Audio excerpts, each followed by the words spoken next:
Now, there's always a story, right? So Kelsey from Bountiful Baby came out. She was tiny, and I just have a weakness for the itty bitty babies, not super tiny. Like Marita Winters does those beautiful little tiny babies, and I did those for a while. They are so hard to paint for me. They're just so tiny, and you have to do all the same things, but like with a microscope. They're very hard to do, but they're super, super cute. I like, like a preemie or a larger size preemie. To me, that's like the perfect baby to paint, and they remind me of my youngest son. He only weighed 5 pounds when he was born, and having had all my other children 10-pounders, holding a tiny 5-pound baby, he just didn't even seem real. Just dropped into my arms by fairies. He was just so delicate and itty bitty and magical. So Kelsey reminded me of that. And on one of my forums, everybody said, "Ooh, what do you guys think of this baby? Are you gonna get it?" And I looked and I said, I want to because she's tiny, but I don't like all those creases on her eyes. It's gonna be so hard to paint. If you do it wrong, she might look like a little old lady instead of a baby. And I was kind of ambivalent. And then one night I was up late at night, and I probably put this on another video, doing that midnight shopping that you do sometimes when you can't sleep, and I ended up ordering her 2 of her on accident. Some babies I'm just surprised how much I'm gonna like them.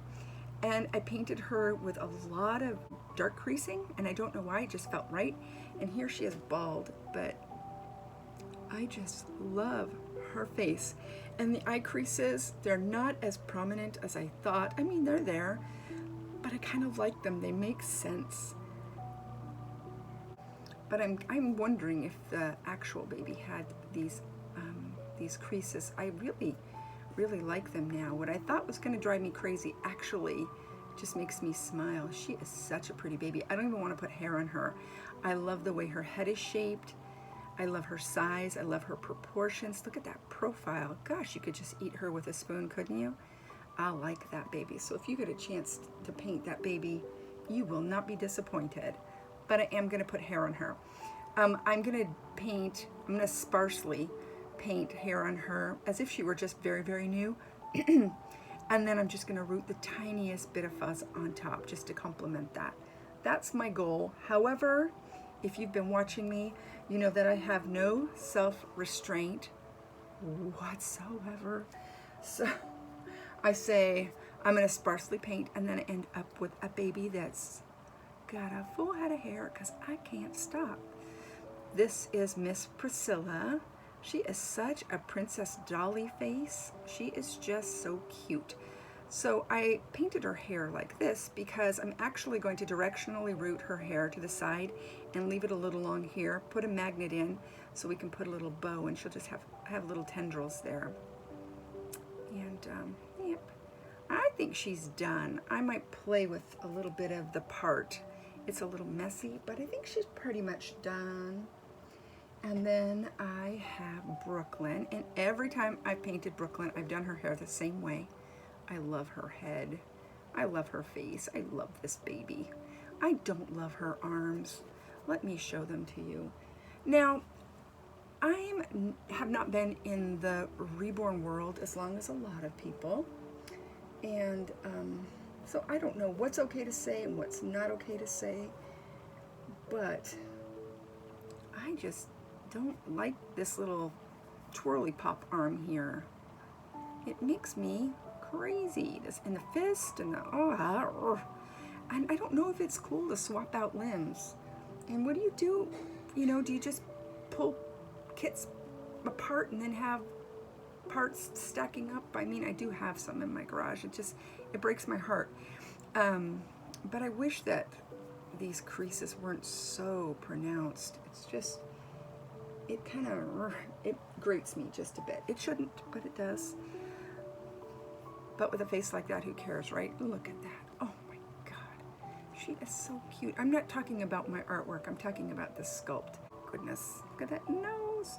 I like her a lot. And then I'm working on Jenny Awake.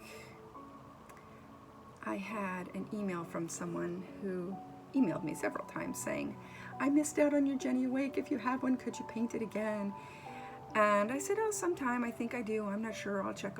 I'm just going to pop her in. I'm here. Let's do it. This baby reminds me of me when I was a baby. She has these eyes that go down like me. So I decided to paint her and make someone else's day. Why not, right? If you can, you should. I'm not sure I'm painting her the way she'd want her to be painted, but I can only be me. That's all I can do. So let me go grab Joanna out of the oven. And by the way, her eyes are in. Hopefully they didn't break in the oven. I have glass eyes in her that are about 40 years old. These glass eyes I bought in a big lot. When they came in, they were much too big for most of the babies. And just the way they were made, I didn't think they were practical for reborns. And yesterday when I was trying eyes, I popped them in and they were perfect. And I thought, oh my gosh, I really love this. And they're really old. I think they were made intentionally for porcelain dolls. I really love them. They're German. I'll be right back. I am back. I just pulled Joanna out of the oven and her eyes moved a bit. The eyes are much too large for the pocket that they go in, and so they keep trying to cross, but they look cute crossed too, so there she is. I love Joanna. She's like another one of my most favorite real-born sculpts. However, Joanna awake, I don't know. I just think her eyes are so big and kind of bulgy, but she's so cute. She's just so cute. So these are the vintage eyes. Let me see if I can get you a little more light here. You can see that they're hand blown. They're beautiful, just beautiful, and they're nice and brown. I didn't want her to have any other eyes. Look at, they're moving by themselves. Isn't that creepy? The vinyl is still warm, and so they just keep moving by themselves, so it looks like she's moving her eyes. Wow, like crazy haunted doll moment. I might have to cut the backs of her eyes open a little bit more and glue them in the old-fashioned way. But yeah, and the sclera are rather bright, but that's okay. So this is her hair painting so far. I did it in dark brown and black. And then I'm going to directionally root some very fine black and dark brown hair on top, not a lot. And I really like the way her coloring came out. I'm pretty amazed. I wasn't sure that was gonna all work out, and it did. And I just did the first layer of her eyebrows. What I usually do is pencil on eyebrows, bake, and then use that as my template for painting eyebrows. And sometimes if babies have super fine eyebrows, then I might just leave them penciled or just do a very, very light wash over the top of them. But yeah, she's turning out so cute. I don't know what it is. I think this is the third time I painted the awake version, second or third. And this is the happiest I've been with her. I've painted the asleep version so many times. I never get tired of it. But yeah, I loved her smushy nose. And she's got really great lips, nice ears. She's got that little newborn foldy ear. Oh, killing me with that. So that's what's happening in my studio today. I'm gonna get some babies painted and rooted and just try to stay up. It's really weird what all of this smoky stuff does. I mean, aside from our cars being covered with, I'm going back to the California fires. Apart from all of the ash that's on your car, it's really messy. And the fact you can't really go outside because you don't want to breathe all that stuff in. And, you know, the sadness you feel for the people who are losing their homes and all that wildlife that's being destroyed. I mean, some of the fires have devastated some of the most beautiful parts of California. And I mean, it does happen every year, but this year just seems I don't know, just more. And then you have these days that are just orange and yellow and gray, and you don't see the sky, and it feels very surreal. It feels like a bad dream. That's all I can tell you. And I'm probably being more dramatic than I need to be. I mean, we're safe. You know, our house isn't in danger of burning. Our family's okay. We have enough of, you know, what we need. You know, we have excellent firefighters out there working day and night, you know, sacrificing a lot to save what they can save. And we have places where people can go who've been evacuated. So, I mean, it's going to be okay, but it's just really sad and scary right now.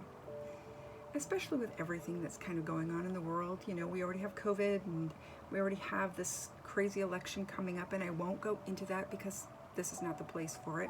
And I even feel bad talking about things that aren't happy and dolly.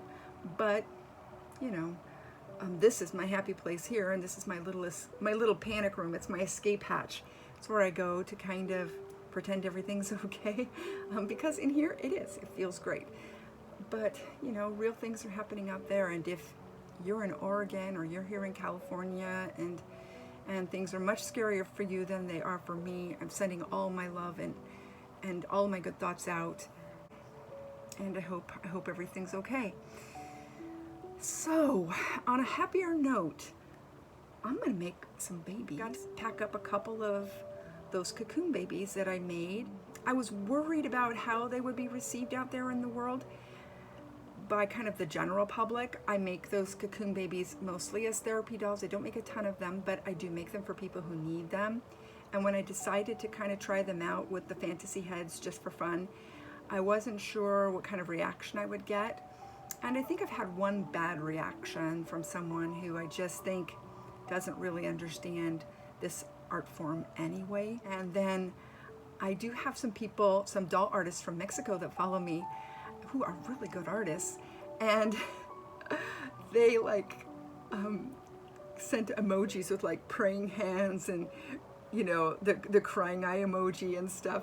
And at first I was like, oh my gosh, you know, what's the deal? And then I remembered, you know, a lot of people in Mexico are very Catholic, and seeing a baby with horns and may be offensive. So I didn't, you know, I didn't freak out too much after I kind of thought about it for a minute. But for the most part, it's been pretty positive. I've sold a couple of them. Oh, well, I've only listed 3, and I think I've sold 3. And then I have new orders for the traditional therapy Cocoon baby. So that's really nice. I think I have 3 of them that I have to make before Christmas for people who will need them. So that was good. I'm gonna quit yammering on and get to work, and I will talk to y'all soon. Have a super great day.